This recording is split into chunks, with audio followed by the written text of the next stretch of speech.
Peshkatari kap një peshk gjigant, por më pas bulon diçka të pazakont. Dielli i mëngjesit odhi një shkëlqim të butë mbi Silver Lake, duke krijuar një ambient pothuajse mistik mbi ujërat e qeta. Peshkatarët kishin filluar të mblidheshin përgjatë vijës bregdetare. Bisedat e tyre të qeta përziheshin me tingujt e butë të valve që përplaseshin. Midis tyre ishte Mark Larson, një peshkatar 42 vjeçar, i njohur në gjithë rajonin për teknikën e tij unike të peshkimit me dorë, e quajtur shpesh Nodling. Kjo nuk ishte një metodë e zakonshme peshkimi.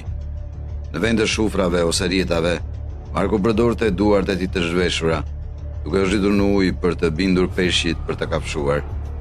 Gjatë karrierës së tij 25 vjeçare, ai kishte fituar reputacion për stilin e tij të guzimshëm, dhe atë mëngjes ai ishte jetur për të vënë në provë aftësitë e tij.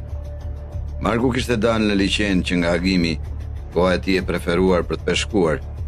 Qetësia dhe drita e artë e mëngjesit të ershëm e bën atë të ndjejë një lidhje të thellë me natyrën, një lidhje që ai e çmonte dhe e respektonte.